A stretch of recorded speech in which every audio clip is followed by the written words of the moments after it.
I don't want them to do fact-checking. Please don't fact-check. There's two women. It's over for Vance. Tim Walz and Ohio's Republican Senator J.D. Vance tonight meeting for the first time.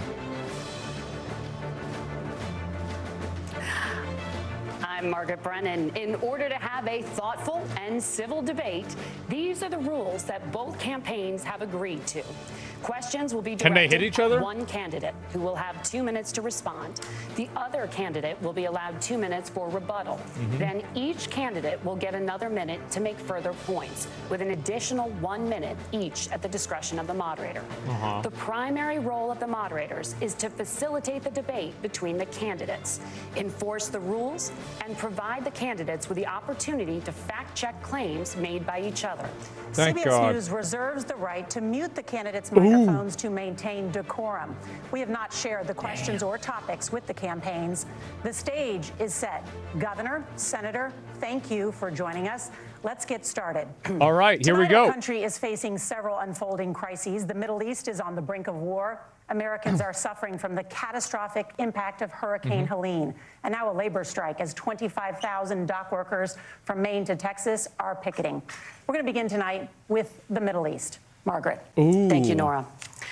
Earlier today, Iran launched its largest attack yet on Israel, but that attack failed, thanks to joint U.S. and Israeli defensive action. President Biden has deployed more than 40,000 U.S. military personnel and assets to that region over the past year to try to prevent a regional war. Iran is weakened, but the U.S. still considers it the largest state sponsor of terrorism in the world, and it has drastically reduced the time it would take to develop a nuclear weapon. It is down now to 1 or 2 weeks' time. Governor Walz, if you were the final voice in the Situation Room, would you support or oppose a preemptive strike by Israel on Iran? You have 2 minutes. Well, thank you, and thank you for those joining at home tonight. Let's keep in mind where this started. October 7th, Hamas terrorists massacred over 1,400 Israelis and took prisoners. That was bad. Israel's ability to be able to defend itself is absolutely fundamental. Getting its hostages back, fundamental, and ending the humanitarian crisis in Gaza. But the expansion of Israel and its proxies is an absolute fundamental necessity for the United States to have the steady leadership there. You saw it experienced today, where along with our Israeli partners and our coalition, able to stop the incoming attack. But what's fundamental here is that steady leadership is going to matter. It's clear, and the world saw it on that debate stage a few weeks ago. A nearly 80-year-old Donald Trump talking about crowd sizes is not what we need in this moment. But it's not just that. It's those that were closest to Donald Trump that understand how dangerous he is when the world is this dangerous. His chief of staff, John Kelly, said that he was the most flawed human being he'd ever met. And both of his secretaries of defense and his national security advisors said he should be nowhere near the White House. Now, the person closest to them, Donald Trump, said he's unfit for the highest office. That was Senator Vance. What we've seen out of Vice President Harris is we've seen steady leadership. We've seen a calmness that is able to draw on the coalitions to bring them together. Understanding that our allies So we're going to blow up Iran or not? When our allies see Donald Trump turn towards Vladimir Putin, turn towards North Korea, when we start to see that type of fickleness around holding the coalitions together, we will stay committed. And as the vice president said today we will protect our forces and our allied forces, and there will be consequences. Governor, your time is up. Senator Vance, the same question. Would you support or oppose a preemptive strike by Israel on Iran? You have 2 minutes. So, Margaret, I want to answer the question. First of all, thanks, Governor. Thanks to CBS for hosting the debate. And thanks, most importantly, to the American people who are watching this evening and caring enough about this country to pay attention to this vice presidential debate. I want to answer the question, but I want to actually give an introduction to myself a little bit, because I recognize a lot of Americans don't know who either one of us are. That's right. I was raised in a working-class family. My mother required food assistance for periods of her life. My grandmother required Social Security help to raise me, and she raised me in part because my own mother struggled with addiction for a big chunk of my early life. I went to college on the GI Bill after I enlisted in the Marine Corps and served in Iraq. And so I stand here asking to be your vice president with extraordinary gratitude for this country, for the American dream that made it possible for me to live my dreams. And most importantly, I know that a lot of you are worried about the chaos in the world and the feeling that the American dream is unattainable. That's true. I want to try to convince you tonight over the next 90 minutes that if we get better leadership in the White House, if we get Donald Trump back in the White House, the American dream is going to be attainable once again. Why wasn't now, to answer this particular question, we have to remember that as much as Governor Walz just accused Donald Trump of being an agent of chaos, Donald Trump actually delivered stability in the world, and he did it by establishing effective deterrence. People were afraid of stepping out of line. Iran, which launched this attack, has received over $100 billion in unfrozen assets thanks to the Kamala Harris administration. What do they use that money for? They use it to buy weapons that they're now launching against our allies, and God forbid, potentially launching against the United States as well. Donald Trump recognized that for people to fear the United States, you needed peace through strength. They needed to recognize that if they got out of line, the United States global leadership would put stability and peace back in the world. Do we blow up Iran? You asked about a preemptive strike, Margaret, and I want to answer the question. Look, it is up to Israel what they think they need to do to keep their country safe, and we should support our allies wherever they are when they're fighting the bad guys. I think that's the right approach to take with the Israel question. The bad guys. Thank you, Senator. Governor Walz, do you care to respond to any of the allegations? Well, look, Donald Trump was in office. We'll sometimes hear a revisionist history, but when Donald Trump was in office, it was Donald Trump who we had a coalition of nations that had boxed Iran's nuclear program in, the inability to advance it. Donald Trump pulled that program and put nothing else in its place. So Iran is closer to a nuclear weapon than they were before because of Donald Trump's fickle leadership. And when Iran shot down an American aircraft in international airspace, Donald Trump tweeted, because that's the standard diplomacy of Donald Trump. And when Iranian missiles— That was the one in caps lock, wasn't it? Near U.S. troops, and they received traumatic brain injuries, Donald Trump wrote it off as headaches. Look, our allies understand that Donald Trump is fickle. He will go to whoever has the most flattery or where it makes sense to him. Steady leadership like you witnessed today, like you witnessed in April. Both Iranian attacks were repelled. Our coalition is strong, and we need the steady leadership that Kamala Harris is providing. Senator Vance, the U.S. did have a diplomatic deal with Iran to temporarily pause parts of its nuclear program, and President Trump did exit that deal. He recently said, just 5 days ago, the U.S. must now make a diplomatic deal with Iran because the consequences are impossible. Did he make a mistake? You have 1 minute. Well, first of all, Margaret, diplomacy is not a dirty word, but I think that's something that Governor Walz just said is quite extraordinary. You yourself just said Iran is as close to a nuclear weapon today as they have ever been. And Governor Walz, you blame Donald Trump. Who has been the vice president for the last 3.5 years? And the answer is your running mate, not mine. Donald Trump consistently made the world more secure. Now, we talk about the sequence of events that led us to where we are right now, and you can't ignore October the 7th, which I appreciate Governor Walz bringing up. But when did Iran and Hamas and their proxies attack Israel? It was during the administration of Kamala Harris. So Governor Walz can criticize Donald Trump's tweets, but effective, smart diplomacy and peace through strength is how you bring stability back to a very broken world. Donald Trump has already done it once before. Ask yourself at home, when was the last time, I'm 40 years old, when was the last time that an American president didn't have a major conflict break out? The only answer is during the 4 years that Donald Trump was president. Damn. Gentlemen, we have a lot to get to. Nora? Margaret, thank you. Let's turn now to Hurricane Helene. The storm could become one of the deadliest on record. Bomb the hurricane. More than 160 people are dead and hundreds more are missing. Scientists say climate change makes these hurricanes larger, stronger, and more deadly because of the historic rainfall. Senator Vance, according to CBS News polling, 7 in 10 Americans and more than 60% of Republicans under the age of 45 favor the U.S. taking steps to try and reduce climate change. Senator, what responsibility would the Trump administration have to try and reduce the impact of climate change? I'll give you 2 minutes. Sure. So first of all, let's start with the hurricane, because it's an unbelievable, unspeakable human tragedy. I just saw today actually a photograph of 2 grandparents on a roof with a 6-year-old child, and it was the last photograph ever taken of them because the roof collapsed and those innocent people lost their lives. And I'm sure Governor Walz joins me in saying our hearts go out to those innocent people, our prayers go out to them, and we want as robust and aggressive as a federal response as we can get to save as many lives as possible, and then of course afterwards to help the people in those communities rebuild. I mean, these are communities that I love. Some of them I know very personally in Appalachia, all across the Southeast. They need their government to do their job, and I commit that when Donald Trump is president again, the government will put the citizens of this country first when they suffer from a disaster.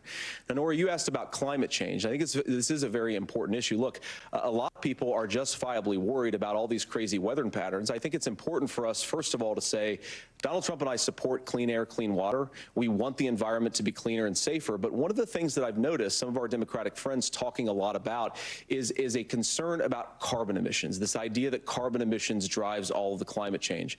Well, let's just say that's true, just for the sake of argument, so we're not arguing about weird science. It's a mistake to create a hypothetical. Well, if you believe that, what would you want to do? The answer is that you'd want to most people are too stupid to understand hypotheticals as possible, and you'd want to produce as much energy as possible in the United States of America, because we're the cleanest economy in the entire world. What have Kamala Harris's policies actually led to? More energy production in China, more manufacturing overseas, more doing business in some of the dirtiest parts of the entire world. And when I say that, I mean the amount of carbon emissions they're doing per unit of economic output. So if we actually care about getting cleaner air and cleaner water, the best thing to do is to double down and invest in American workers and the American people. And unfortunately, Kamala Harris has done exactly the opposite. Governor Walz, you have 2 minutes to respond. Well, we got close to an agreement because all those things are happening. Look, first of all, it is a horrific tragedy with this hurricane, and my heart goes out to the folks that are down there in contact with the governors. I serve as co-chair of the Council of Governors as we work together on these emergency managements. Governors know no partisanship. They work together. So all of the governors and the emergency responders are on the ground. Those happen on the front end. The federal government comes in, makes sure they're there so that we recover, but we're still in that phase where we need to make sure that they're staying there, staying focused. Now, look, coming back to the climate change issue, there's no doubt this thing roared onto the scene faster and stronger than anything we've seen.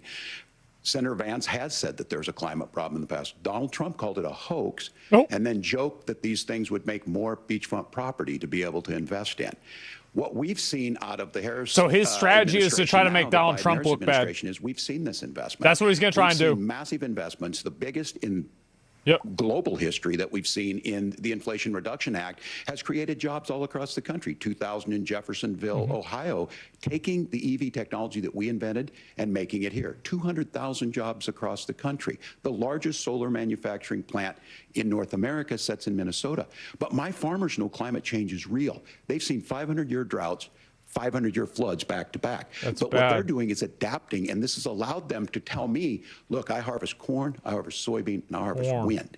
We are producing more natural gas and more oil at any time than we ever have. We're also producing more clean energy. So the solution for us is to continue to move forward, that climate change is real.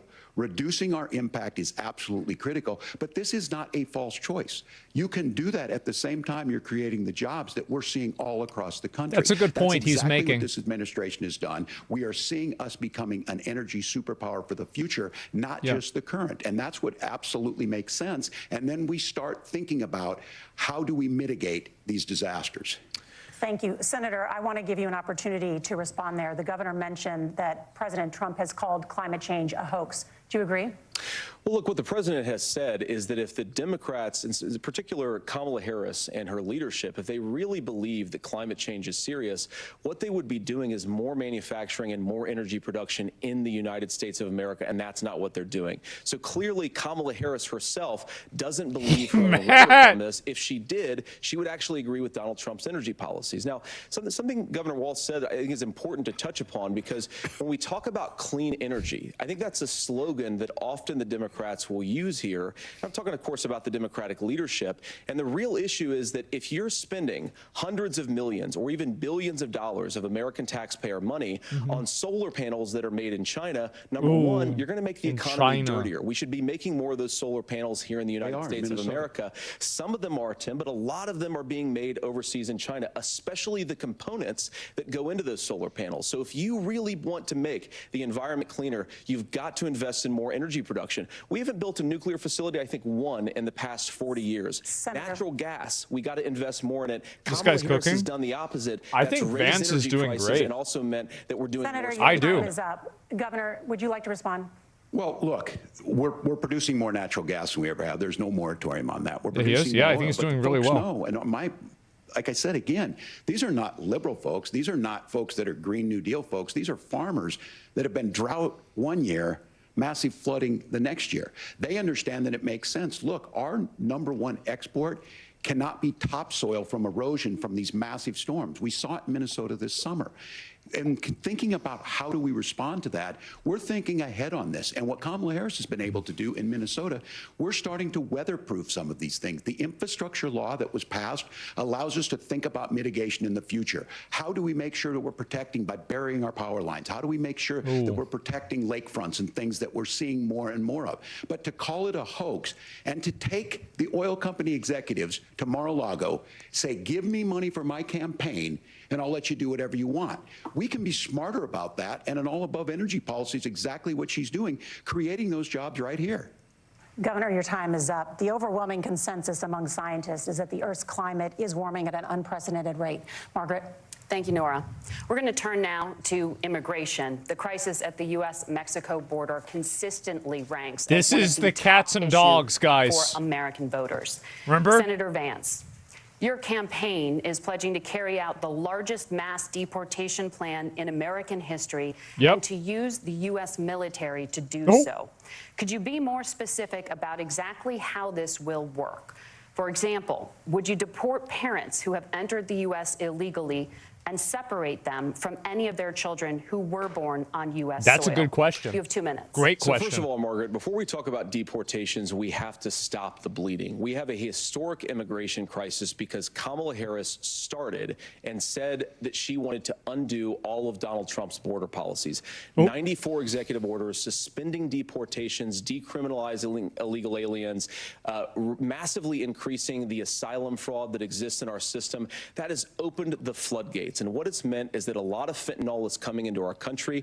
I had a mother who struggled with opioid addiction and has gotten clean. I don't want people who are struggling with addiction to be deprived of their second chance because Kamala Harris let in fentanyl into our communities at record levels. So you've got to stop the bleeding. You've got to re-implement Donald Trump's border policies, build the wall, re-implement deportations. And that gets me to your point, Margaret, about what do we actually do? So we've got 25 million illegal aliens who are here in the country. What do we do with them? I think the first thing that we do is we start with the criminal migrants. About 1 million of those people have committed some form of crime in addition to crossing the border illegally.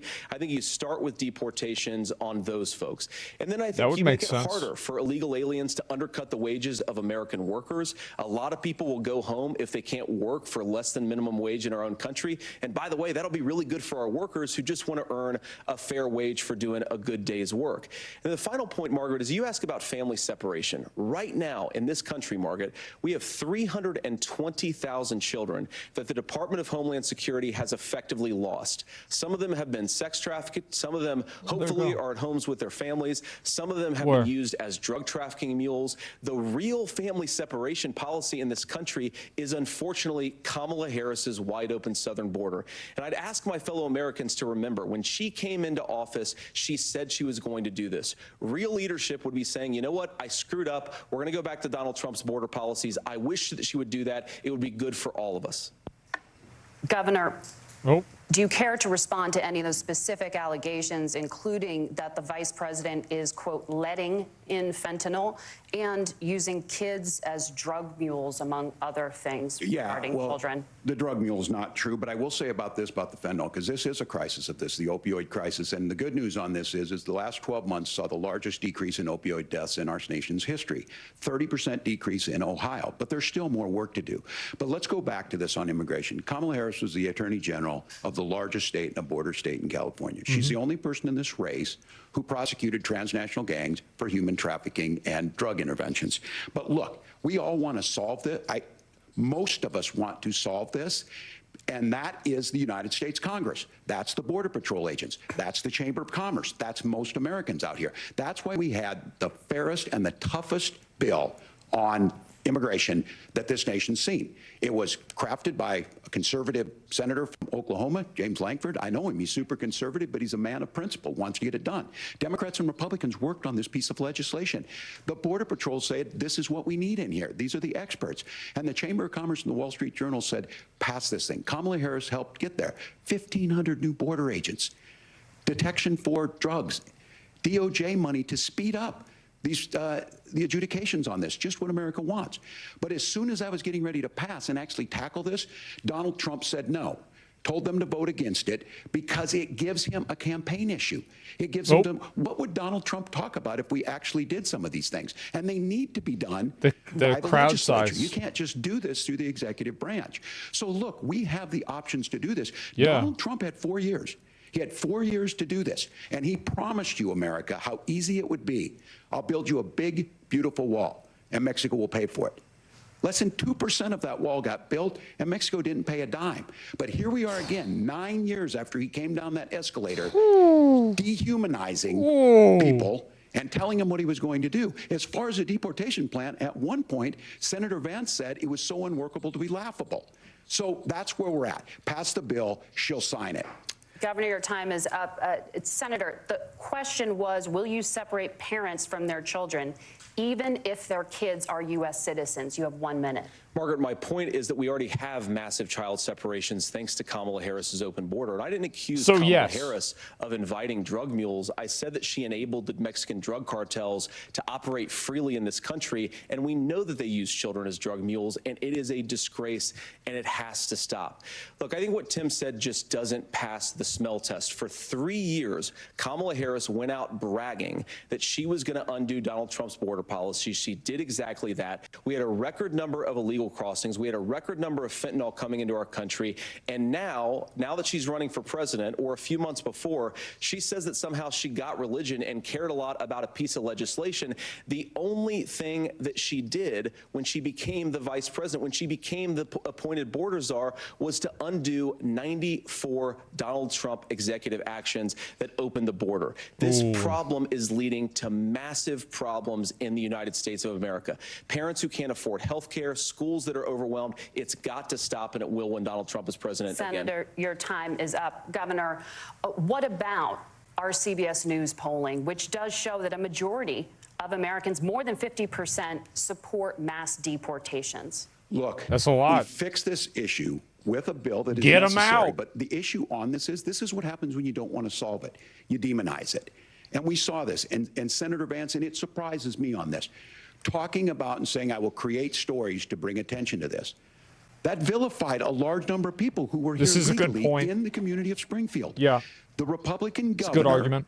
said, it's not true, don't do it. There's consequences for this. There's consequences. We could come together. Senator Lankford did it.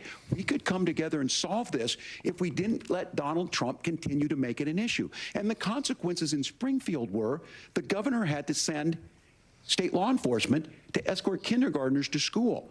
I believe Senator Vance wants to solve this, but by standing with Donald Trump and not working together to find a solution, it becomes a talking point. And when it becomes a talking point like this, we dehumanize and villainize other human beings. Tim, Governor, your time is up. Senator, I'll give you 1 minute, but let me just ask you the question first. The governor has made the point, and I think as a sitting lawmaker, you know that Congress controls the purse strings and any funding. So you have said repeatedly that Donald Trump would, through executive action, solve this? Do you disagree that Congress controls the purse strings and would need to support many of the changes that you would actually want to implement? You have 1 minute. Look, Margaret, first of all, the gross majority of what we need to do at the southern border is just empowering law enforcement to do their job. I've been to the southern border more than our borders are. Kamala Harris has been, and it's actually heartbreaking because the Border Patrol agents, they just want to be empowered to do their job. Of course, additional resources would help, but most of this is about the president and the vice president empowering our law enforcement to say, if you try to come across the border illegally, you've got to stay in Mexico, you've got to go back through proper channels. Now, Governor Walz brought up the community of Springfield, and he's very worried about the things that I've said in Springfield. Look, they're cats in Springfield, and dogs. Ohio, and in communities all across this country, you've got schools that are overwhelmed, you've got hospitals that are overwhelmed, you have got housing that is totally unaffordable because we brought in millions of illegal immigrants to compete with Americans for scarce homes. The people that I'm most worried about in Springfield, Ohio, are the American citizens who have had their lives destroyed by Kamala Harris's open border. It is a disgrace, Tim. And I actually think, I agree with you. I think you want to solve this problem, but I don't think that Kamala Harris does. Senator, your time is up. Governor, you have 1 minute to respond. Yeah, well, it is law enforcement that asked for the bill. They helped craft it. They're the ones that supported it. That's because they know we need to do this. Look, this issue of continuing to bring this up, of not dealing with it, of blaming migrants for everything. On housing, we could talk a little bit about Wall Street speculators buying up housing and making them less affordable. But it becomes a blame. Look, this bill also gives the money necessary to adjudicate. I agree. It should not take 7 years for an asylum claim to be done. This bill gets it done in 90 days. Then you start to make a difference in this, and you start to adhere to what we know, American principles. Look, I don't talk about my faith a lot, but Matthew 25:40 talks about, to the least amongst us you do unto me. I think that's true of most Americans. Well, they're not us. They simply want order to it.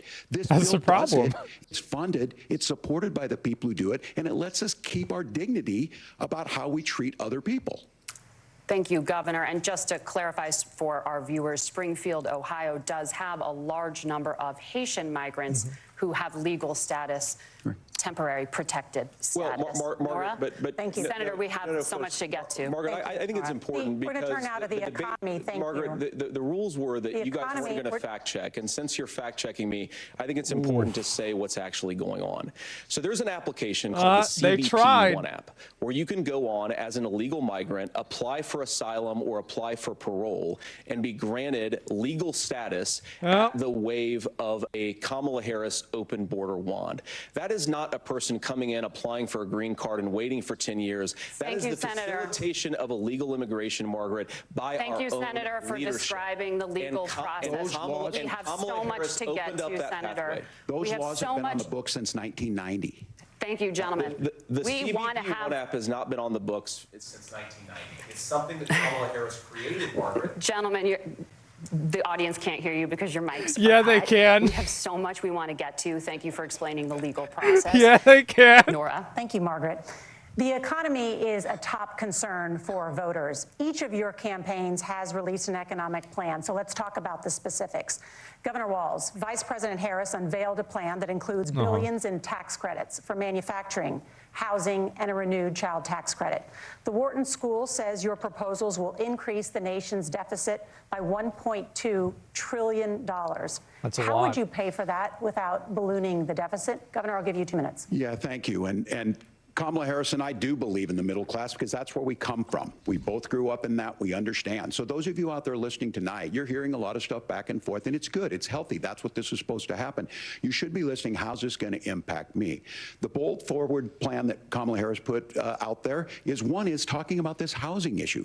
The one thing is there's 3 million new houses proposed under this plan with down payment assistance on the front end to get you in a house. A house is much more than just an asset to be traded somewhere. It's foundational to where you're at. And then making sure that the things you buy every day, whether they be prescription drugs or other things, that there's fairness in that. Look, the $35 insulin is a good thing, but it costs $5 to make insulin. They were charging $800 before this law went into effect. As far as the housing goes, I've seen it in Minnesota. 12% more houses in Minneapolis, prices went down on rent 4%. It's working. And then making sure tax cuts go to the middle class. $6,000 child tax credit, we have one in Minnesota, reduces childhood poverty by 1/3. We save money in the long run, and we do the right thing for families. And then getting businesses off the ground. The law as it stands right now is $5,000 tax credit for small business, increasing that to $50,000. Now, this is a philosophical difference between us. Donald Trump made a promise, and I'll give you this. He kept it. He took folks from Mar-a-Lago, he said, you're rich as hell, I'm going to give you a tax cut. He gave the tax cuts that predominantly went to the top class. What happened there was an $8 trillion increase in the national debt, the largest ever. Now he's proposing a 20% consumption or sales tax on everything we bring in. Everyone agrees, including businesses, it would be destabilizing it, it would increase inflation and potentially lead to a recession. Look, this is simple for you. Where are we going? Kamala Harris has said to do the things she wants to do, we'll just ask the wealthiest to pay their fair share. When you do that, our system works best, more people are participating in it, and folks have the things that they need. Senator, I want to give you a moment to respond on that. But similarly, the Wharton School has done an analysis of the Trump plan and says it would increase the nation's deficit by $5.8 trillion. My question is the same for you. How do you pay for all that without ballooning the deficit? I'll give you 2 minutes. Well, first of all, you're going to hear a lot from Tim Walz this evening, and you just heard it in the answer, a lot of what Kamala Harris proposes to do. And some of it, I'll be honest with you, it even sounds pretty good. Here's what you won't hear, is that Kamala Harris has already done it. Because she's been the vice president for 3.5 years. She had the opportunity to enact all of these great policies. And what she's actually done instead is drive the cost of food higher by 25%. Drive the cost of housing higher by about 60%. Open the American southern border and make middle-class life unaffordable for a large number of Americans. If Kamala Harris has such great plans for how to address middle-class problems, then she ought to do them now. Not when asking for a promotion, but in the job the American people gave her 3.5 years ago. And the fact that she isn't tells you a lot about how much you can trust her actual plans. Now, Donald Trump's economic plan is not just a plan, but it's also a record. A lot of those same economists attack Donald Trump's plan, and they have PhDs, but they don't have common sense and they don't have wisdom, because Donald Trump's economic policies delivered the highest take-home pay in a generation in this country, 1.5% inflation, and to boot, peace and security all over the world. So when people say that Donald Trump's economic plan doesn't make sense, I say look at the record. He delivered rising take-home pay for American workers. Now, Tim admirably admits that they want to undo the Trump tax cuts, but if you look at what was so different about Donald Trump's tax cuts, even from previous Republican tax cut plans, is that a lot of those resources went to giving more take-home pay to middle-class and working-class Americans. It was passed in 2017, and you saw an American economic boom unlike we've seen in a generation in this country. That is a record that I'm proud to run on, and we're going to get back to that common sense wisdom so that you can afford to live the American dream again. I know a lot of you are struggling. I know a lot of you are worried about paying the bills. It's going to stop when Donald Trump brings back common sense to this country. Governor, do you want to respond to that? What has Kamala Harris done for the middle class? Yeah, well, Kamala Harris's day one was Donald Trump's failure on COVID that led to the collapse of our economy. We were already before COVID in a manufacturing recession, but 10 million people out of work, largest percentage since the Great Depression. 9 million jobs closed on that. That was day one, whether it was the Infrastructure Act or other things we moved. Now, you made a question about experts, said this. I've made a note of this. Economists can't be trusted. Science can't be trusted. Fake. National security folks can't Fake. be trusted. Look, if you're going to be president, you don't have all the answers. Donald Trump believes he does. My pro tip of the day is this. If you need heart surgery, listen to the people at the Mayo Clinic in Rochester, Minnesota, not Donald Trump. And the same thing goes with this. And I ask you out there, teachers, nurses, truck drivers, or whatever, how is it fair that you're paying your taxes every year and Donald Trump hasn't paid any federal tax in the last 15 years, and the last year as president? That's what's wrong with the system. There's a way around it, and he's bragged about that. We're just asking for fairness in it, and that's all you want. You have a minute. Governor, you say trust the experts. But those same experts for 40 years said that if we shipped our manufacturing base off to China, we'd get cheaper goods. They lied about that. They said if we shipped our industrial base off to other countries, to Mexico and elsewhere, it would make the middle class stronger. They were wrong about that. They were wrong about the idea that if we made America less self-reliant, less productive in our own nation, that it would somehow make us better off, and they were wrong about it. And for the first time in a generation, Donald Trump had the wisdom and the courage to say to that bipartisan consensus, we're not doing it anymore. We're bringing American manufacturing back. We're unleashing American energy. We're going to make more of our own stuff. And this isn't just an economic issue. I mean, I've got 3 beautiful little kids at home, 7, 4, and 2, and I love them very much, and I hope they're in bed right now. But look, so many of the drugs, the pharmaceuticals that we put in the bodies of our children are manufactured by nations that hate us. This has to stop, and we're not going to stop it by listening to experts. We're going to stop it by listening to common sense wisdom, which is what Donald Trump governed on. Senator, your time is up. Governor Walz, can you address that? I mean, voters say they trust Donald Trump on the economy more. Why? If you're listening tonight and you want billionaires to get tax cuts, you heard what the numbers were. Look, I'm a union guy on this. I'm not a guy who wanted to ship things overseas, but I understand that, look, we produce soybeans and corn. We need to have fair trading partners. That's something that we believe in. I think the thing that most concerns me on this is Donald Trump was the guy who created the largest trade deficit in American history with China. So the rhetoric is good. Much of what the senator said right there, I'm in agreement with him on this. I watched it happen too. I watched it to my communities, and we talked about that. But we had people undercutting the right to collectively bargain. We had right to work states made it more difficult. We had companies that were willing to ship it over, and we saw people profit. Folks that are venture capital in some cases, putting money into companies that were overseas. We're in agreement that we bring those home. The issue is Donald Trump is talking about it. Kamala Harris has a record, 250,000 more manufacturing jobs just out of the IRA. May I respond? Yes. So appreciate that. So if you notice, what Governor Walz just did is he said, first of all, Donald Trump has to listen to the experts. And then when he acknowledged that the experts screwed up, he said, well, Donald Trump didn't do nearly as good of a job as the statistics show that he did. So what Tim Walz is doing, and I honestly, Tim, I think you got a tough job here, because you've got to play whack-a-mole. You've got to pretend that Donald Trump didn't deliver rising take-home pay, which of course he did. You've got to pretend that Donald Trump didn't deliver lower inflation, which of course he did. And then you've simultaneously got to defend Kamala Harris's atrocious economic record, which has made gas, groceries, and housing unaffordable for American citizens. I was raised by a woman who would sometimes go into medical debt so that she could put food on the table in our household. I know what it's like to not be able to afford the things that you need to afford. We can do so much better. To all of you watching, we can get back to an America that's affordable again. We just got to get back to common sense economic principles. I hope we have a conversation on health care then. Senator, Governor. Please. Thank you. Margaret? We have a lot to get to ahead, gentlemen, on many topics. But right now, I want to talk about personal qualifications. The vice president is often the last voice the president hears before making consequential decisions. We want to ask you about your leadership qualities. Governor Walz, you said you were in Hong Kong during the deadly Tiananmen Square protests in the spring of 1989. But Minnesota Public Radio and other media outlets are reporting that you actually didn't travel to Asia until August of that year.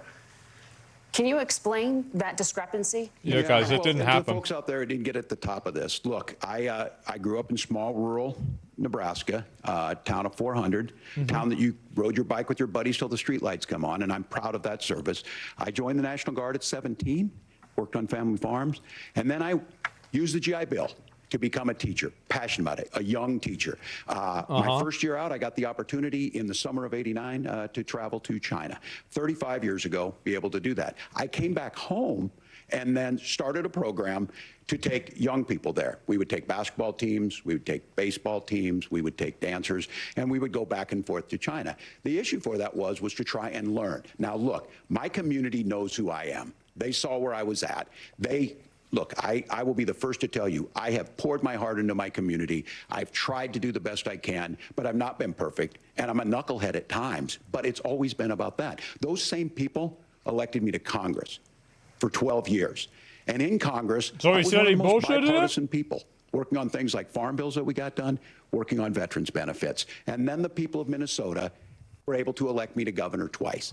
So look, my commitment has been from the beginning to make sure that I'm there for the people, to make sure that I get this right. I will say more than anything, many times I will talk a lot, I will get caught up in the rhetoric, but being there, the impact it made, the difference it made in my life, I learned a lot about China. I hear the critiques of this. I would make the case that Donald Trump should have come on one of those trips with us. I guarantee you he wouldn't be praising Xi Jinping about COVID, and I guarantee you he wouldn't start a trade war that he ends up losing. So this is about trying to understand the world. It's about trying to do the best you can for your community, and then it's putting yourself out there and letting your folks understand what it is. My commitment, whether it be through teaching, which I was good at, or whether it was being a good soldier or was being a good member of Congress, those are the things that I think are the values that people care about. Governor, just to follow up on that, the question was, can you explain the discrepancy? All I said on this was I got there that summer and misspoke on this, so I will just, that's what I've said. So I was in what you said in wasn't China true. during the democracy protests went in. And from that, I learned a lot of what needed to be in governance. Thank you, Governor. Senator Vance, in 2016, you called your running mate, Donald Trump, unfit for the nation's highest office. And you said he could be America's Hitler. And you've said, you've been asked many times, and you've said you regret those comments and explained you then voted for Donald Trump in 2020. But the Washington Post reported new messages last week in which you also disparaged Trump's economic record while he was president, writing to someone in 2020, quote, Trump thoroughly failed to deliver his economic populism. You're now his running mate, and you've shifted many of your policy stances to align with his. If you become vice president, why should Americans trust that you will give Donald Trump the advice he needs to hear and not just the advice he wants to hear? You have 2 minutes. Well, first of all, Margaret, because I've always been open. And sometimes, of course, I've disagreed with the president, but I've also been extremely open about the fact that I was wrong about Donald Trump. I was wrong, first of all, because I believed some of the media stories that turned out to be dishonest fabrications of his record.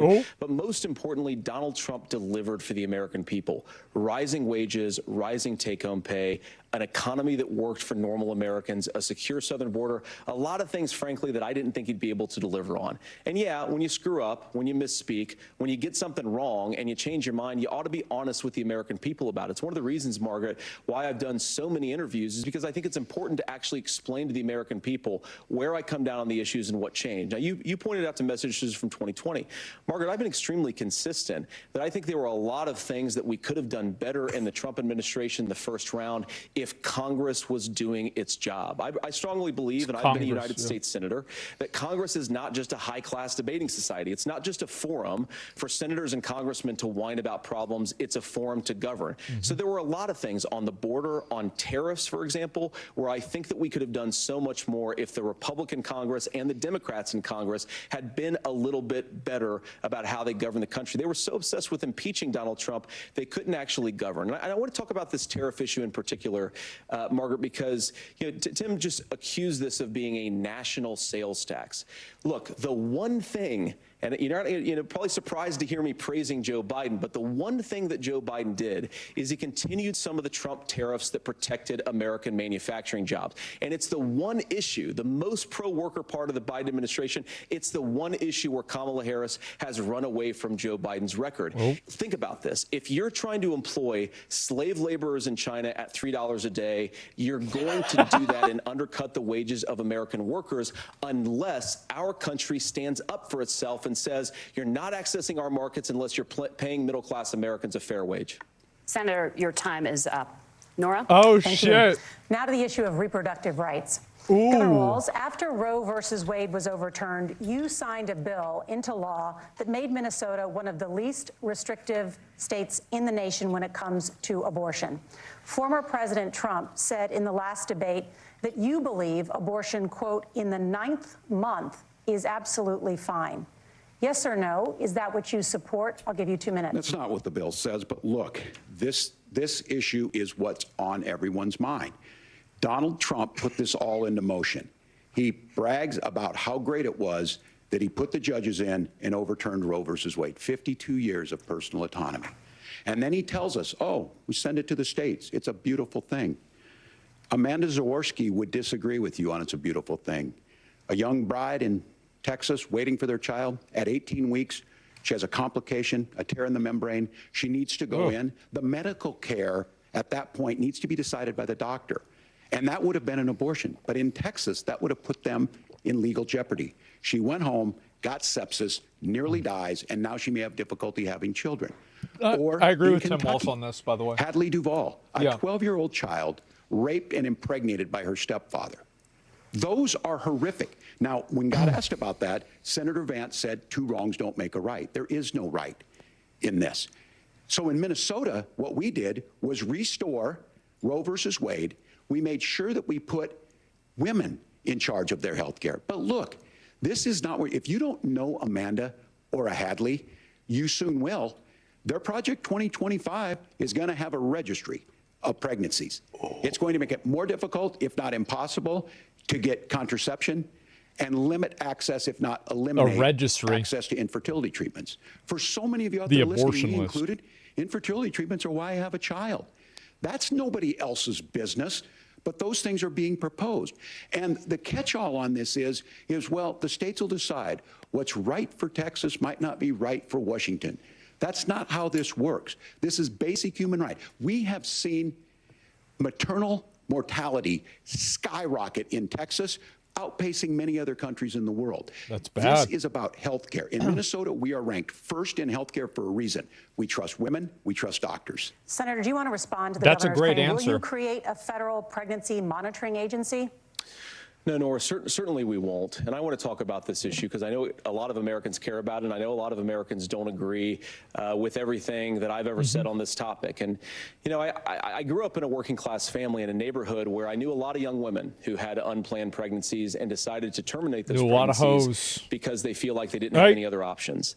And, you know, one of them is actually very dear to me. And I know she's watching tonight, and I love you. And she told me something a couple years ago that she felt like if she hadn't had that abortion, that it would have destroyed her life because she was in an abusive relationship. And I think that what I take from that as a Republican who proudly wants to protect innocent life in this country, who proudly wants to protect the vulnerable, is that my party, we've got to do so much better of a job at earning the American people's trust back on this issue where they frankly just don't trust us. And I think that's one of the things that Donald Trump and I are endeavoring to do. I want us as a Republican Party to be pro-family in the fullest sense of the word. I want us to support fertility treatments. I want us to make it easier for moms to afford to have babies. I want it to make it easier for young families to afford a home so they can afford a place to raise that family. And I think there's so much that we can do on the public policy front just to give women more options. Now, of course, Donald Trump has been very clear that on the abortion policy specifically, that we have a big country and it's diverse. And California has a different viewpoint on this than Georgia. Georgia has a different viewpoint from Arizona. And the proper way to handle this, as messy as democracy sometimes is to let voters make these decisions, let the individual states make their abortion policy. And I think that's what makes the most sense in a very big, a very diverse, and let's be honest, sometimes a very, very messy and divided country. Governor, would you like to respond and also answer the question about pretty good answer. Honestly, it's a pretty good answer. The question got asked, and Donald Trump made the accusation that wasn't true about Minnesota. Well, let me tell you about this idea that there's diverse states. There's a young woman named Amber Thurman. She happened to be in Georgia, a restrictive state. Because of that, she had to travel a long distance to North Carolina to try and get her care. Amber Thurman died in that journey back and forth. The fact of the matter is, how can we as a nation say that your life and your rights, as basic as the right to control your own body, is determined on geography? There's a very real chance, had Amber Thurman lived in Minnesota, she would be alive today. That's why the restoration of Roe versus Wade. When you listen to Vice President Harris talk about this subject and you hear me talk about it, you hear us talking exactly the same. Donald Trump is trying to figure out how to get the political right of this. I agree with a lot of what Senator Vance said about what's happening. His running mate, though, does not, and that's the problem. Governor, your time is up. Senator, let me ask you about that. He mentioned, was, I think, referring to a national ban. In the past, you have supported a federal ban on abortion after 15 weeks. In fact, you said if someone can't support legislation like that, quote, you are making the United States the most barbaric pro-abortion regime anywhere in the entire world. My question is, why have you changed your position? Well, Nora, first of all, I never supported a national ban. I did when I was running for Senate in 2022 talk about setting some minimum national standard. For example, we have a partial birth abortion ban in place in this country at the federal level. I don't think anybody's trying to get rid of that, or at least I hope not, though I know that Democrats have taken a very radical pro-abortion stance. But Nora, you know, one of the things that changed is in the state of Ohio, we had a referendum in 2023, and the people of Ohio voted overwhelmingly, by the way, against my position. And I think that what I learned from that, Nora, is that we've got to do a better job at winning back people's trust. So many young women would love to have families. Okay, yeah. So many young women also see an unplanned pregnancy as something that's going to destroy their livelihood, destroy their education. You said people don't agree with me, so I gave up. And we have got to earn people's trust back. And that's why Donald Trump and I are committed to pursuing pro-family policies, making child care more accessible, making fertility treatments more accessible, because we've got to do a better job at that. And that's what real leadership is. Governor, your response. Well, I'm going to respond on the pro-abortion piece of that. No, we're not. We're pro-women. We're pro-freedom to make your own choice. We know what the implications are to not be that. Women having miscarriages, women not getting the care, physicians feeling like they may be prosecuted for providing that care. And as far as making sure that we're educating our children and giving them options, Minnesota's a state with one of the lowest teen pregnancy rates.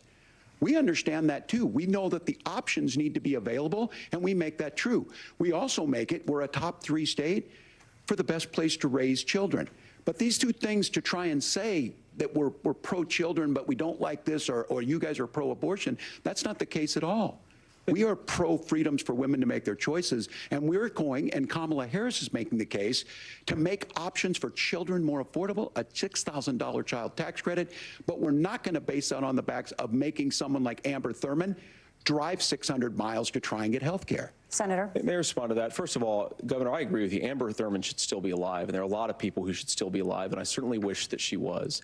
And maybe you're free to disagree with me on this and explain this to me, but as I read the Minnesota law that you signed into law, the statute that you signed into law, it says that a doctor who presides over an abortion where the baby survives, the doctor is under no obligation to provide life-saving care to a baby who survives a botched late-term abortion.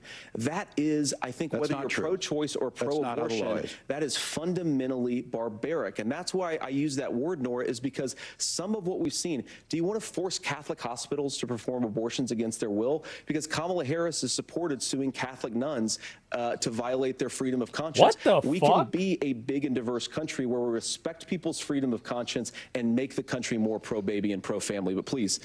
Yes, Governor, please respond. Look, this is one where there's always something there. This is a very simple proposition. These are women's decisions to make about their healthcare decisions, and the physicians who know best when they need to do this. Trying to distort the way a law is written to try and make a point, that's not it at all. What was I wrong about, Governor? Please tell me, what was I wrong about? That's what I say. Look, I've given But this, how? I've given this advice on a lot of things, that getting involved, getting engaged, that's been miswritten. It was fact-checked at the last debate. But the point on this is there's a continuation of these guys to try and tell women or to get involved. I use this line on this, just mind your own business on this. Things worked best when Roe versus Wade was in place. When we do a restoration of Roe, that works best. That doesn't preclude us from increasing funding for children. It doesn't increase us from making sure that once that child's born, like in Minnesota, they get meals, they get early childhood education, they get health care.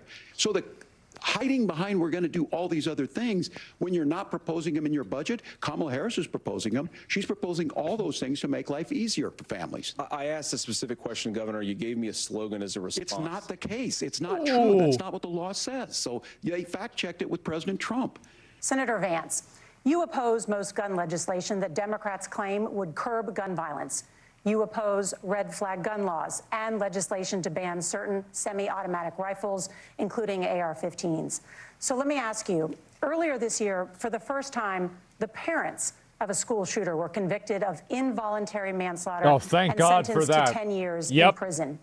Do you think holding parents responsible could curb mass shootings? I'll give you 2 minutes. Yeah, well, Nora, on that particular case, I don't know the full details, but I certainly trust local law enforcement and local authorities to make those decisions. Yeah, I think they made the right the call. answer is going to be yes, and in some cases, the answer is going to be no.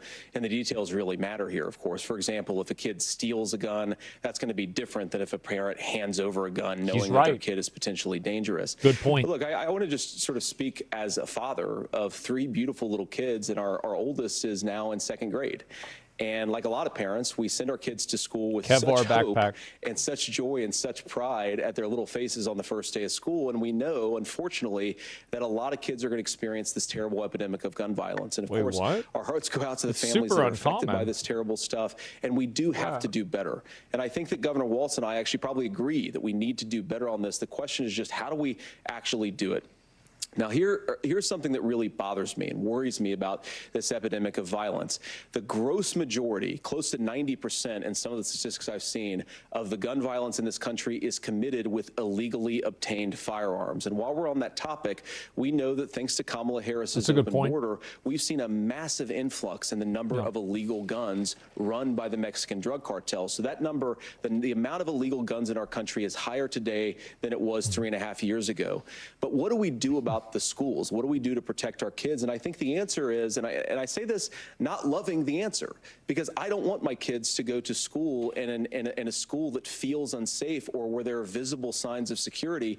But I unfortunately think that we have to increase security in our schools. We have to make the doors lock better. We have to make the doors stronger. We've got to make the windows stronger. And of course, we've got to increase school resource officers, because the idea that we can magically wave a wand and take guns out of the hands of bad guys, it just doesn't fit with recent experience. So we've got to make our schools safer. And I think we've got to have some common sense bipartisan solutions for how to do that. Governor, you have 2 minutes. Well, I think all the parents watching tonight, this is your biggest nightmare. Look, I got a 17-year-old, and he witnessed a shooting at a community center playing volleyball. Those things don't leave you. As a member of Congress, I sat in my office surrounded by dozens of the Sandy Hook parents, and they were looking at my 7-year-old picture on the wall. Their 7-year-old were dead, and they were asking us to do something. And look, I'm a hunter. I own firearms. The vice president is. We understand that the Second Amendment is there, but our first responsibility is to our kids to figure this out. In Minnesota, we've enacted how are you going to figure enhanced red flag laws, enhanced background checks, and we can start to get data. But here's the problem. If we really want to solve this, we've got folks that won't allow research to be even done on gun violence. And this idea that we should just live with it, and here's what I do think, that this is a good start to the conversation. I 100% believe that Senator Vance hates it when these kids, it's abhorrent and it breaks your heart. I agree with that. But that's not far enough when we know there are things that work. I've spent time in Finland and seen some Finnish schools. They don't have this happen, even though they have a high gun ownership rate in the country. There are reasonable things that we can do to make a difference. It's not infringing on your Second Amendment. And the idea to have some of these weapons out there, it just doesn't make any sense. Kamala Harris, as an attorney general, worked on this issue. She knows that it's there. No one's trying to scaremonger and say we're taking your guns, but I ask all of you out there, do you want your schools hardened to look like a fort? Is that what we have to go when we know there's countries around the world that their children aren't practicing these types of drills? Can't compare to Finland. They're being kids. We owe it to them to get a fix. These are things that shouldn't be that difficult. You can still keep your firearms, and we can make a difference. We have to. If you're listening tonight, this breaks your heart. Senator. Tim, first of all, I didn't know that your 17-year-old witnessed a shooting. I'm sorry about that, and I hope that he's doing okay. Christ have mercy. It is awful. And I appreciate what Tim said, actually, about Finland, because I do think it illustrates some of the frankly, weird differences between our own country's gun violence problem and Finland. Okay, first of all, we have way higher rates of mental health abuse, or mental health substance abuse. We have way higher rates of depression, way higher rates of anxiety. We unfortunately have have a mental health crisis in this country that I really do think that we need to get You to see the root this on causes Twitter. of, because I don't think it's the whole reason why we have such a bad gun violence problem, but I do think it's a big piece of it. Another driver of the gun violence epidemic, especially that affecting our kids, it doesn't earn as many headlines, but is the terrible gun violence problem in a lot of our big cities. And this is why we have to empower law enforcement to arrest the bad guys, put them away, and take gun offenders off the streets. I think there's a whole host of things that we can do here, but I do think at our schools we've got to talk about more security. Senator, thank you. Governor, you previously opposed an assault weapons ban, but it only later in your political career did you change your position. Why? Yeah, I sat in that office with those Sandy Hook parents. I've become friends with school shooters. I've seen it. Look, the NRA, I was an NRA guy for a long time. They used to teach gun safety. I'm of an age where my shotgun was in my car so I could pheasant hunt after football practice. That's not where we live today. He just misspoke. And several things I want to mention on this he just talking misspoke. About cities and where it's at. The number one where the most firearm deaths happen in Minnesota are rural It's a big suicides. fuck up, but and we have an so epidemic of children getting guns and shooting themselves. And so we have, and we should look at all of the issues. Making sure folks have health care and all that, but I want to be very careful. This idea of stigmatizing mental health, just because you have a mental health issue doesn't mean you're violent. And I think what we end up doing is we start looking for a scapegoat. Sometimes it just is the guns. It's just the guns, and there are things that you can do about it. But I do think that this is one, and I think this is a healthy conversation. I think there's a capacity to find solutions on this that work, protect Second Amendment, protect our children. That's our priority. Gentlemen, thank you. Margaret? Thank you, Nora. Let's turn now to the top contributor to inflation, the high cost of housing and rent. Ooh. There's a shortage of more than 4 million homes in the United States, and that contributes to the high housing prices. Governor Walz, the Harris campaign promises a $25,000 down payment assistance for first-time home buyers and a $10,000 tax credit. They also promise to build 3 million new homes. Where are you building these homes, and won't handing out that kind of money just drive up prices higher? No, it's not handing out. We have, first, let me say this issue of housing, and I think those of you listening on this, the problem we've had is that we've got a lot of folks that see housing as another commodity. It can be bought up, it can be shifted, it can be moved around. Those are not folks living in those houses. Those of you listening tonight, that house is a big deal. I bought and owned one house in my life. My mom still lives in the house where I was. And when I think of a house, I'm thinking of Christmas services after midnight mass where you go with your family. We need to make it more affordable. And one of the things, as I said, this program that the Vice President is pushing forward and bringing a new way of approaching this is something we're doing in Minnesota from that lead. We in the state invested in making sure our housing was the biggest investment that we'd ever made in housing. It starts to make it easier. We cut some of the red tape. Local folks, look, we can't do it at the federal level, but local folks make it easier to build those homes. And then that down payment assistance. I can tell all of you out there, one of the, certainly for me, using the GI Bill was one thing, but a veteran's home loan, the big thing about a veteran's home loan is you don't have to pay the down payment. Those are things that make it there. Now, look, you're going to pay it back. I didn't even know that. You're going to pay your mortgage. Those are things that we know in the long run, the appreciated value, the generational wealth that's created from it. And I will give Minneapolis an example. Minneapolis is the one city where we've seen the lowest inflation rates. We've seen a 12% increase in stock because we've put some of these things in. And we're implementing a state program to make sure we give some of that down payment assistance. We get it back from people because here's what we know. People with stable housing end up with stable jobs. People with stable housing have their kids able to get to school. All of those things in the long run end up saving our money. And that's the thing that I think we should be able to find. This is a good point he's making here. But we can't blame immigrants for the only reason. That's not the case that's happening in many cities. The fact of the matter is that we don't have enough naturally affordable housing, but we can make sure that the government's there to help kickstart it, create that base.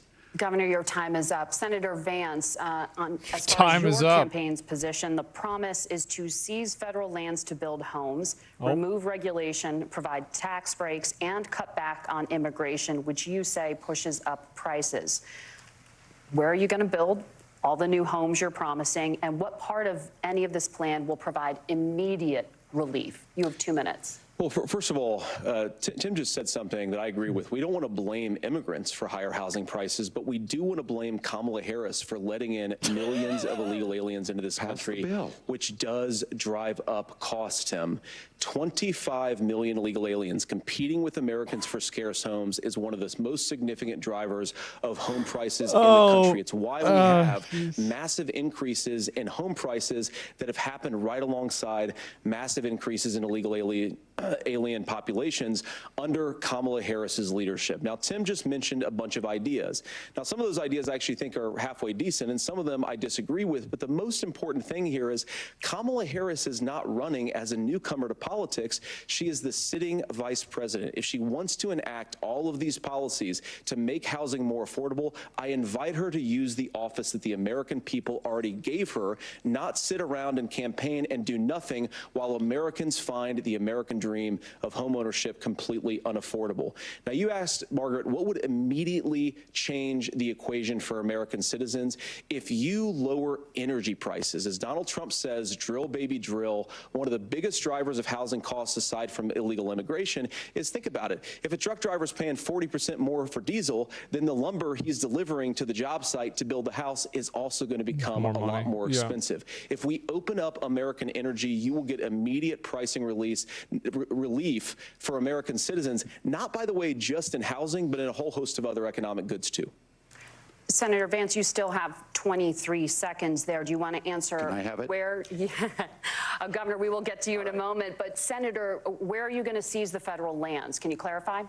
Well, what Donald Trump has said is we have a lot of federal lands that aren't being used for anything. They're not being used for national park. They're not being used, and they could be places where we build a lot of housing. And I do think that we should be opening up building in this country. We have a lot of land that could be used. We have a lot of Americans that need homes. We should be kicking out illegal immigrants who are competing for those homes, and we should be building more homes for the American citizens who deserve to be here. Senator, your time is up. Governor, I do want to let you respond to the allegation that the vice president is letting in Well, of course, that's not true. And again, you have the facts. I guess we agreed not to fact check. I'll check it. That, look, crossings are down compared to when Donald Trump left office. But it's, again, blaming and not trying to find the solution. I was going to ask, though, on this question, are we going to drill and build houses in the same federal land? And I think when people hear federal lands, these are really important pieces of land. Now, Minnesota doesn't have a lot of federal lands. I know in the western part of the countries we do.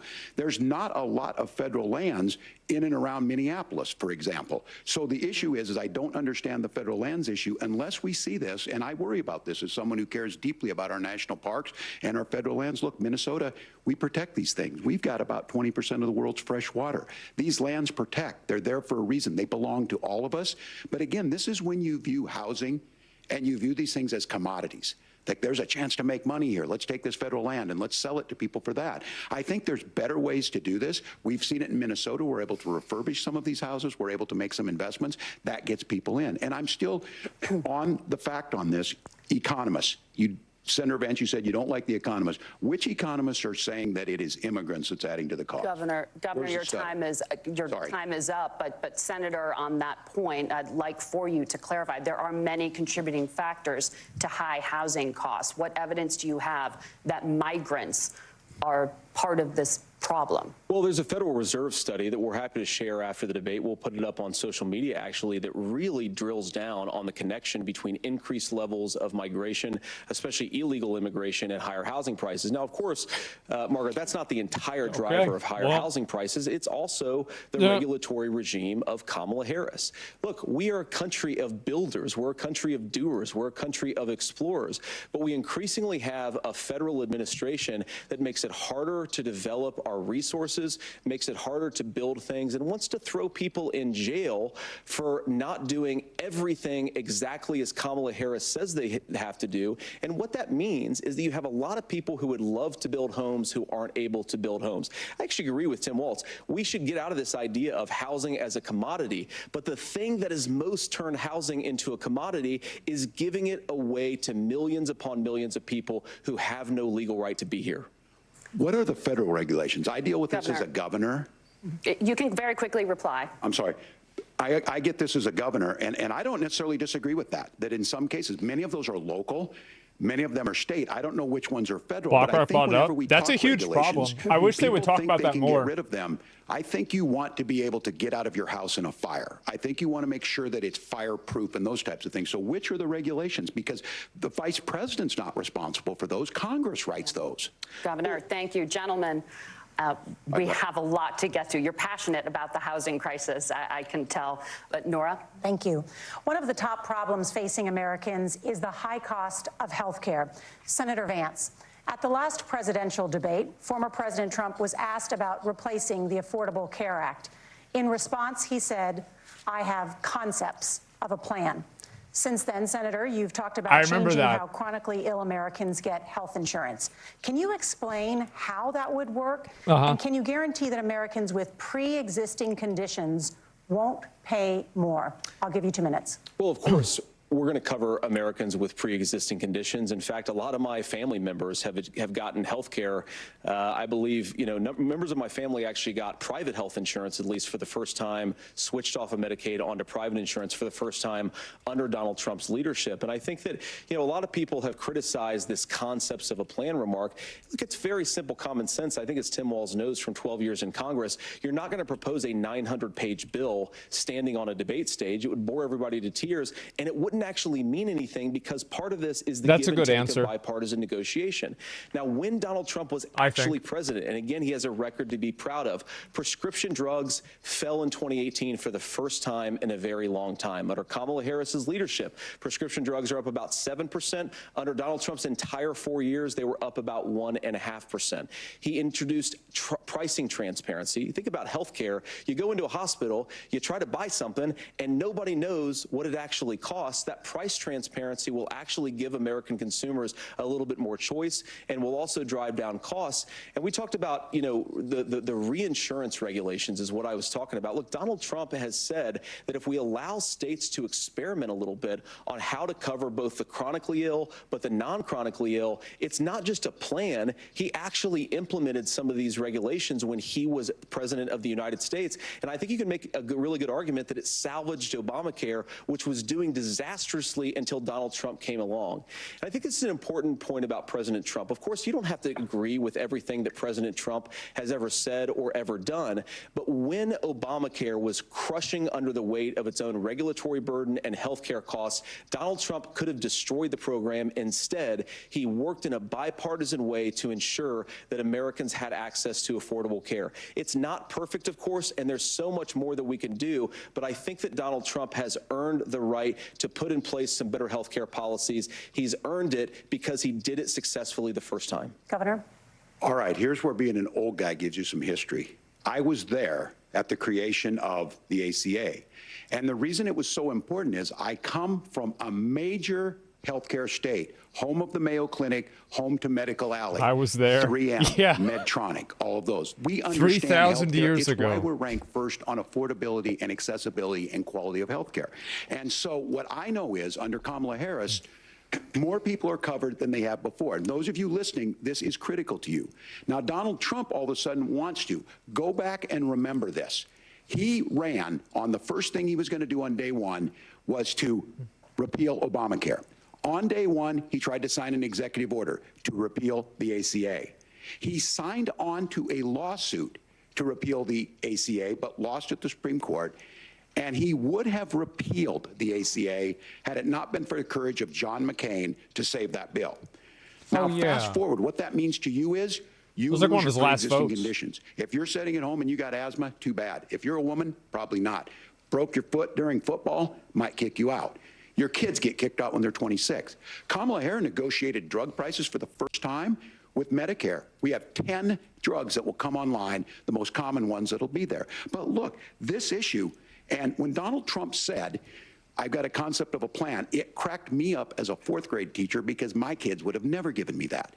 But what Senator Vance just explained might be worse than a concept, because what he explained is pre-Obamacare. And I'll make this as simple as possible because I have done this for a long time. What they're saying is, if you're healthy, why should you be paying more? So what they're going to do is let insurance companies pick who they insure, because guess what happens? You pay your premium, it's not much. They figure they're not going to have to pay out to you. But those of you a little older, gray, got cancer, you're going to get kicked out of it. That's why the system didn't work. Kamala Harris will protect and enhance the ACA. Governor, thank you. Senator, you have not yet explained how you would protect people with pre-existing conditions or laid out that plan. Well, look, we currently have laws and regulations in place right now that protect people with pre-existing conditions. We want to keep those regulations in place, but we also want to make the health insurance marketplace function a little bit better. Now, what Governor Walz just said is actually not true. A lot of what happened and the reason that Obamacare was crushing under its own weight is that a lot of young and healthy people were leaving the exchanges. Donald Trump actually helped address that problem, and he did so in a way that preserved people's access to coverage who had pre-existing conditions. But again, something that these guys do is they make a lot of claims about if Donald Trump becomes president, all of these terrible consequences are going to ensue. But in reality, Donald Trump was president. Inflation was low. Take-home pay was higher. And he saved the very program from a Democratic administration that was collapsing and would have collapsed absent his leadership. He did his job, which is govern in a bipartisan way and get results, not just complain about problems, but actually solve them. Governor, did enrollment under the Affordable Care Act go up under the Trump administration? It's higher now that we've seen it go up. Look, people are using it. The system works. It's not that. That's not what they asked. About this of young people, or whatever. That's the individual mandate piece of this. And Republicans fought tooth and nail, saying, "Well, Americans should be free to do this." Well, then what happens? So you think the individual mandate's a good idea? You shrink. I think the idea of making sure the risk pool is broad enough to cover everyone, that's the only way insurance works. When it doesn't, it collapses. You are asking pre-ACA where we get people out. Look, people know that they need to be on health care. People expect it to be there. The mandate was the bad part. When we are able to make it, and we are making it this way, when we incentivize people to be in the market, when we help people who might not be able to afford it get there, and we make sure then when you get sick and old, it's there for you. Because I heard people say, well, I don't want to buy into Medicare or whatever. Good luck buying health care once you get past 70. So look, the ACA works. We can continue to do better. Kamala Harris did that. The way she made everything better was negotiating those 10 drugs on Medicare for the first time in American history. Thank you. Margaret? Can I address that? I apologize. We're out of time. We have a number of subjects to discuss. Margaret? Let's talk about families in America. There is a child care crisis in this country, and the United States is one of the very few developed countries in the world without a national paid leave program for new parents. Governor Walz, you said that if Democrats win both the White House and Congress, this is a day one priority for you. How long should employers be required to pay workers while they are home taking care of their newborns? That's a great question. You have 2 minutes. Yeah, well, that's negotiable, and that's what Congress worked. But here's what the deal is. Americans sitting out there right now, you may work for a big company. Look, we're home in Minnesota to some of the largest Fortune 500 companies. Kamala Harris knows that in California. Those companies provide paid family medical leave. One is, I think they're moral, and they think it's a good thing, but it also keeps their employees healthy. We in Minnesota passed a paid family medical leave. You have a child, and I had to go back to work 5 days after my kids were born. This allows you to stay home a certain amount of time. What we know is that gets the child off to a better start, the family works better, we stay in their employers, we get more consistency in that. So Kamala Harris has made it a priority. We implemented it in Minnesota, and we see growth. That's how you become a pro-business state. But the negotiations on it, and here's the issue, those big companies are able to offer it. Those of you out there who don't have it, just imagine what happens if you get cancer or your child gets sick. We know what happens. You end up staying home. In some places, that means no paycheck because you've got no protection on that. This is the case of an economy that Donald Trump has set for the wealthiest amongst us. He's willing to give those tax breaks to the wealthiest. He's willing to say, bust those unions up, do whatever. What we're saying is the economy works best when it works for all of us. And so a paid family medical leave program, and I will tell you, go to the families or go to the businesses and ask them. As far as childcare on this, you have to take it at both the supply and the demand side. You can't expect the most important people in our lives to take care of our children or our parents to get paid the least amount of money. And we have to make it easier for folks to be able to get into that business and to make sure that folks are able to pay for that. We were able to do it in Minnesota, and I'm still telling you this. We were listed as the best state. We're still in crisis on this. A federal program of paid family and medical leave and help with this will enhance our workforce, enhance our families, and make it easier to have the children that you want. Governor, your time is up. Senator, do you support a national paid leave program? And if so, for how long should employers be mandated to pay their employees while they are home taking care of their newborn? They're not going to give an answer. Yeah, well, first of all, Margaret, a number of my Republican colleagues and some Democrats, too, have worked on this issue. And I think there is a bipartisan solution here because a lot of us care about this issue. I mean, look, I speak from this very personally because I'm married to a beautiful woman who is an incredible mother to our 3 beautiful kids, but is also a very, very brilliant corporate litigator. And I'm so proud of her. But being a working mom, even for somebody with all of the advantages of my wife, is extraordinarily difficult. And it's not just difficult from a policy perspective. She actually had access to paid family leave because she worked for a bigger company. But the cultural pressure on young families and especially young women, I think makes it really hard for people to choose the family model they want. A lot of young women would like to go back to work immediately. Some would like to spend a little time home with the kids. Some would like to spend longer at home with the kids. We should have a family care model that makes choice possible. And I think this is a very important substantive difference between Donald Trump and Kamala Harris's approach. I mean, look, if you look at the federal programs that we have that support paid family leave right now, the Community Development Block Grant, and there's another block grant program that spends a lot of money from the federal government. These programs only go to one kind of child care model. Let's say you'd like your church maybe to help you out with child care. Maybe you live in a rural area or an urban area and you'd like to get together with families in your neighborhood to provide child care in the way that makes the most sense. You don't get access to any of these federal monies. We want to promote choice in how we deliver family care and how we promote child care because, look, it is unacceptable. And, you know, of course, Tim and I have been on the campaign trail a lot the past 7 or 8 weeks. And one of the biggest complaints I hear from young families is people who feel like they don't have options, like they're choosing between going to work or taking care for their kids. That is an incredible burden to put on American families. We're the only country that does it. I think we could do a heck of a lot better. Senator, thank you. You have also said, Senator Vance, many things about the American family. The Federal Reserve says parents will spend nearly as much on child care as they do on housing each month. So I want to get your thoughts on this.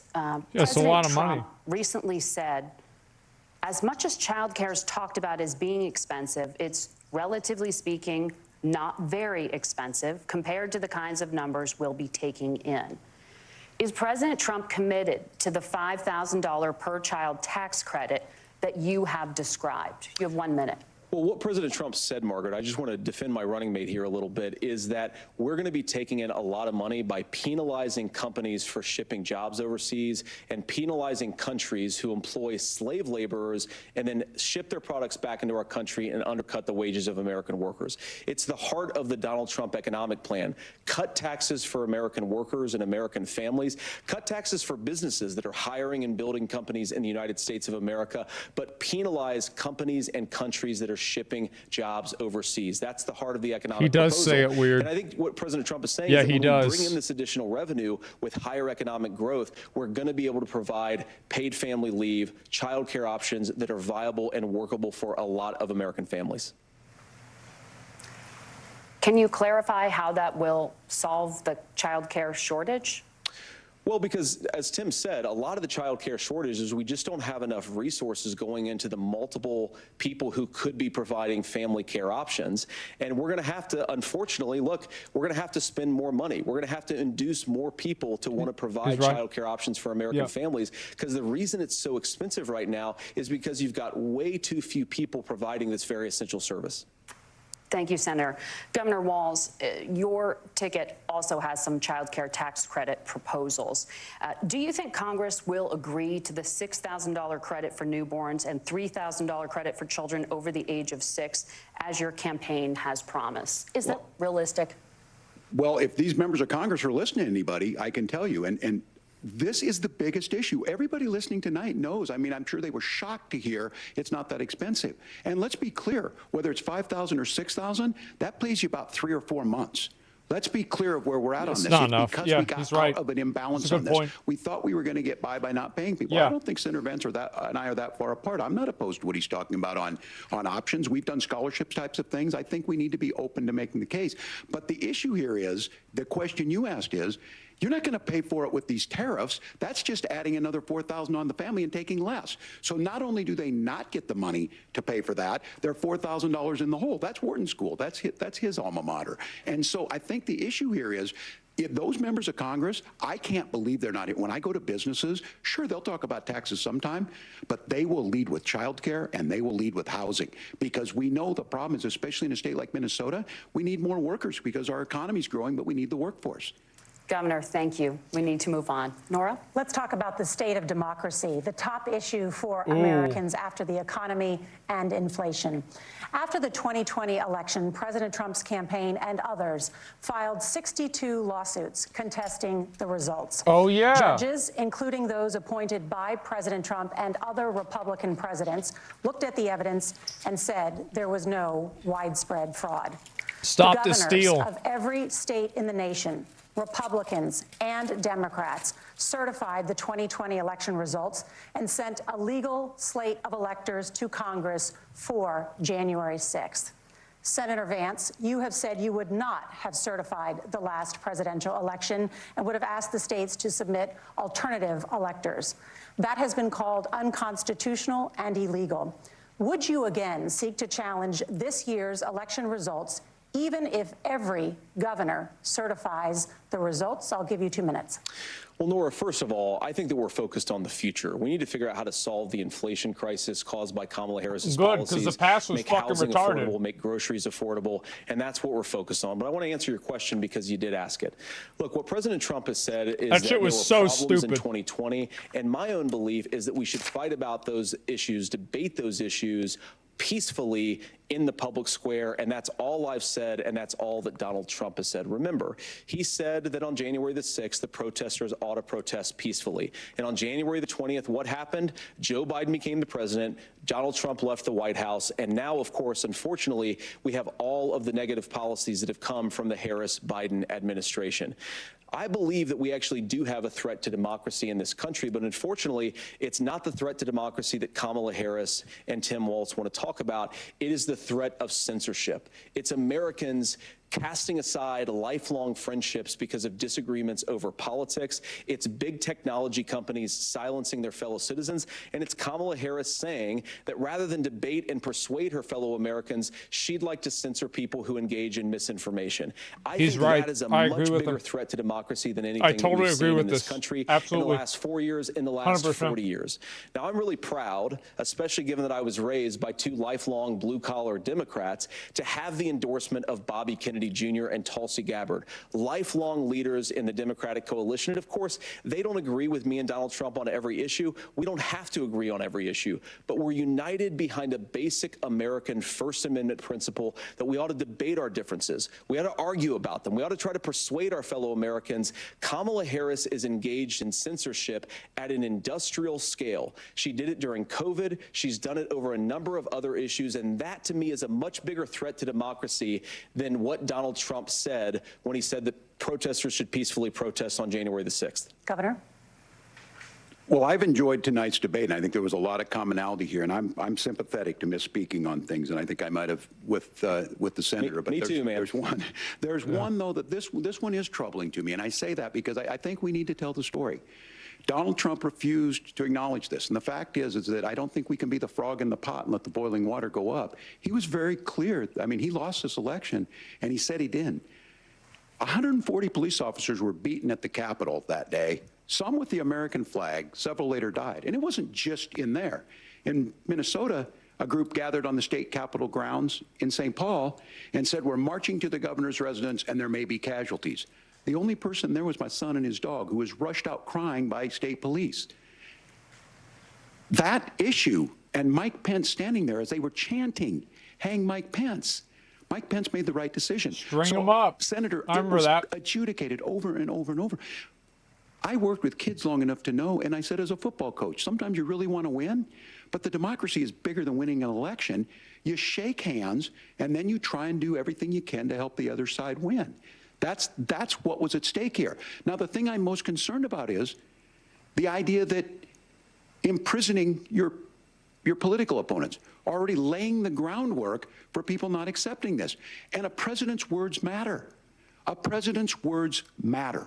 People hear that. So I think this issue of settling our differences at the ballot box, shaking hands when we lose, being honest about it, but to deny what happened on January 6th, the first time in American history that a president or anyone tried to overturn a fair election and the peaceful transfer of power. And here we are 4 years later in the same boat. I will tell you this, that when this is over, we need to shake hands this election, and the winner needs to be the winner. This has got to stop. It's tearing our country apart. Right. Margaret? No, I agree with him. Senator Vance, did you want to respond to that? True. Yeah, well, look, Tim, first of all, it's really rich for Democratic leaders to say that Donald Trump is a unique threat to democracy when he peacefully gave over power on January the 20th, as we have done for 250 years in this country. We are going to shake hands after this debate and after this election. And of course, I hope that we win, and I think we're going to win. But if Tim Walz is the next vice president, he'll have my prayers, he'll have my best wishes, and he'll have my help whenever he wants it. But we have to remember that for years in this country, Democrats protested the results of elections. Hillary Clinton in 2016 said that Donald Trump had the election stolen by Vladimir Putin because the Russians bought like $500,000 worth of Facebook ads. This has been going on for a long time. And if we want to say that he's right about this too, the results of the election, I'm on board. Yeah. But if we want to say, as Tim Walz is saying, that this is just a problem that Republicans have had, I don't buy that. Governor. January 6th was not Facebook ads. And I think a revisionist history on this. Look, I don't understand Democrats how started we got it, to but this point. Trump made it way worse. The issue was that happened. Donald Trump can do it. And all of us say there's no place for this. It has massive repercussions. This idea that there's censorship to stop people from threatening to kill someone, threatening to do something, that's not censorship. Censorship is book banning. We've seen that. We've seen that brought up. I just think for everyone tonight, and I'm going to thank Senator Vance. I think this is the conversation they want to hear. And I think there's a lot of agreement, but this is one that we are miles apart on. This was a threat to our democracy in a way that we had not seen. And it manifested itself because of Donald Trump's inability to say. He is still saying he didn't lose the election. I would just ask that. Did he lose the 2020 election? Tim, I'm focused on the future. Did Kamala Harris censor Americans from speaking their mind in the wake of the 2020 COVID situation? That is a damning non-answer. It's a damning non-answer for you to not talk about censorship. Obviously, Donald Trump and I think that there were problems in 2020. We've talked about it. I'm happy to talk about it further. But you guys attack us for not believing in democracy. The most sacred right under the United States democracy is the First Amendment. You yourself have said there's no First Amendment right to misinformation. Kamala Harris wants to use the power of government and big tech to silence people from speaking their minds. That is a threat to democracy that will long outlive this present political moment. I would like Democrats and Republicans to both reject censorship. Let's persuade one another. Let's argue about ideas, and then let's come together afterwards. You can't yell fire in a crowded theater. That's the test. That's the Supreme Court test. Tim, fire in a crowded theater. You guys wanted to kick people off of Facebook for saying that toddlers shouldn't wear masks. Senator, the governor does have the floor. Fire in a crowded theater. That is criticizing the policies of the government, which is the right of every American. I totally agree with Vance on this, by the way. I think he's totally right. Well, I don't run Facebook. What I do know is I see a candidate out there who refused, and now again, and this, I'm pretty shocked by this. He lost the election. This is not a debate. It's not anything anywhere other than in Donald Trump's world. Because look, when Mike Pence made that decision to certify that election, that's why Mike Pence isn't on this stage. What I'm concerned about is, where is the firewall with Donald Trump? Where is the firewall if he knows he could do anything, including taking an election, and his vice president's not going to stand to it? That's what we're asking you, America. Will you stand up? will you keep your oath of office even if the president doesn't? And I think Kamala Harris would agree. She wouldn't have picked me if she didn't think I would do that, because of course that's what we would do. So America, I think you've got a really clear choice on this election of who's going to honor that democracy and who's going to honor Donald Trump. It is now time for the closing statement. Senator Vance won the virtual coin toss and elected to go last. So Governor Walz, you are first. You have 2 minutes. Well, thank you, Senator Vance. Thank you to CBS News. And most importantly, thank you to all of you. If you're still up and the folks who miss Dancing with Our Stars, I appreciate it. But look, the support of the democracy matters. It matters that you're here. And I'm as surprised as anybody of this coalition that Kamala Harris has built, from Bernie Sanders to Dick Cheney to Taylor Swift, and a whole bunch of folks in between there. And they don't all agree on everything, but they are Since when is an endorsement from Dick Cheney a good thing? They believe in a positive future of this country, and one where our politics can be better than it is. And I have to tell you, that better than it is the sense of optimism that there can be an opportunity economy that works for everyone, not just to get by, but to get ahead. And the idea that freedom really means something. Not the freedom of government to be in your bedroom or exam room, but the freedom for you to make choices about yourself. Now, look, we all know who Donald Trump is. He's told us, and as Maya Angelou said, believe him when he told you that. His first inaugural address talked about American carnage, and then he spent 4 years trying to maybe do that. Senator Vance tonight made it clear he will stand with Donald Trump's agenda. He will continue to push down that road. Excuse me. Kamala Harris gives us a different option. Now, I'll have to tell you, I'm going to be careful about the quotes, but there's one that Senator Vance said that does resonate with me. He said, Donald Trump makes the people I care about afraid. A lot of America feels that way. We don't need to be afraid. Franklin Roosevelt was right. All we have to fear is fear itself. Kamala Harris is bringing us a new way forward. She's bringing us a politics of joy. She's bringing real solutions for the middle class, and she's centering you at the heart of that. All the while asking everyone, join this movement, make your voices heard.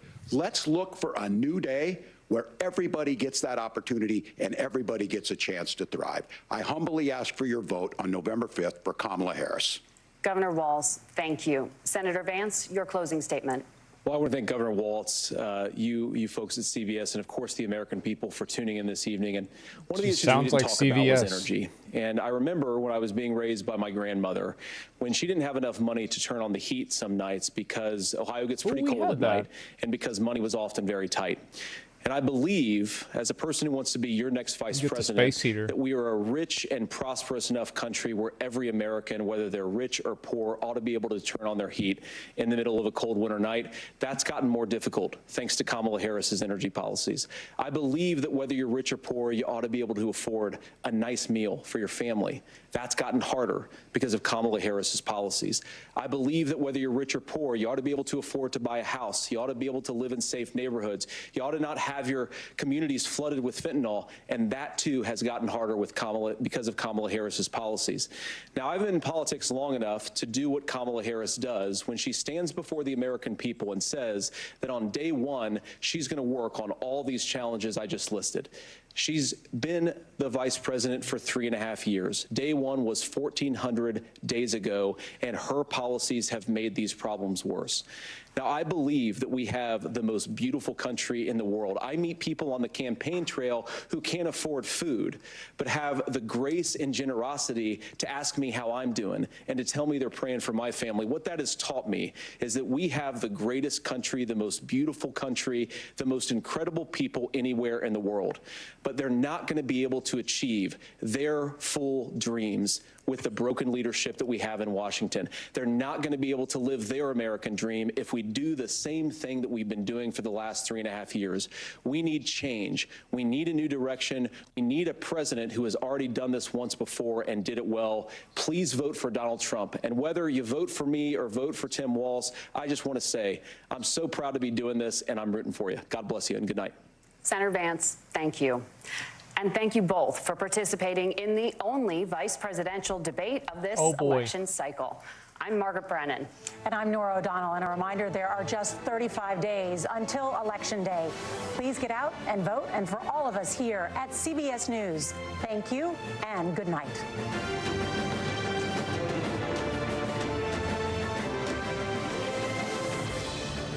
A handshake, and that's the end. Tim Walz, J.D. Vance squaring off for about 90 minutes in the heart of Midtown Manhattan, the CBS News studios, as their families come out to greet them after what was really a quite civilized debate. And I mean, that was a shock. I'm gonna be honest, like, that's been crazy. Like, we haven't had a debate like this since, like, Romney and fucking Obama.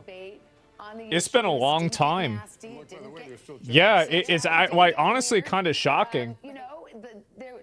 That's crazy. But it was earnest. That was nuts. Like, what the fuck? Like, yeah, like I didn't even know what to think. Like, I was like surprised. I was like, cause you know how it's been, right? It's been crazy.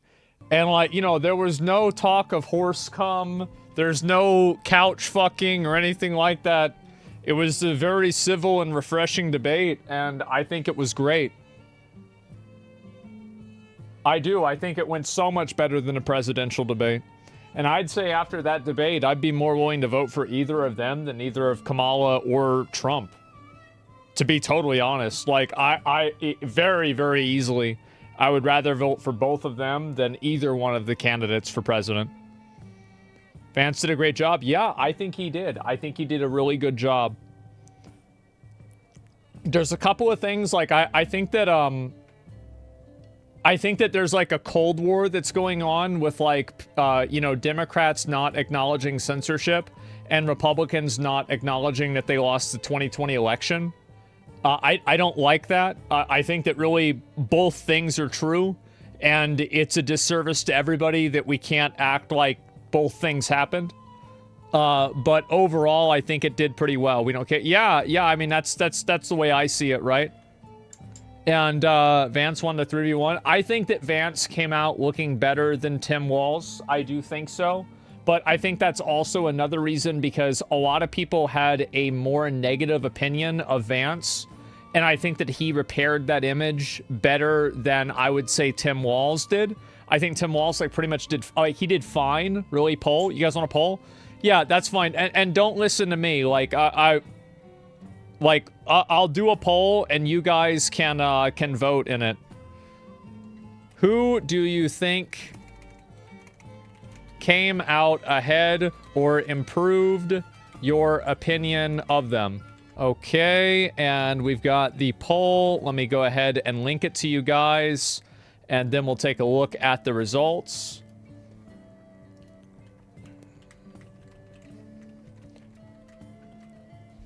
A lot of people are saying both. I think that makes sense. Yeah, a lot of people pretty much JD Vance.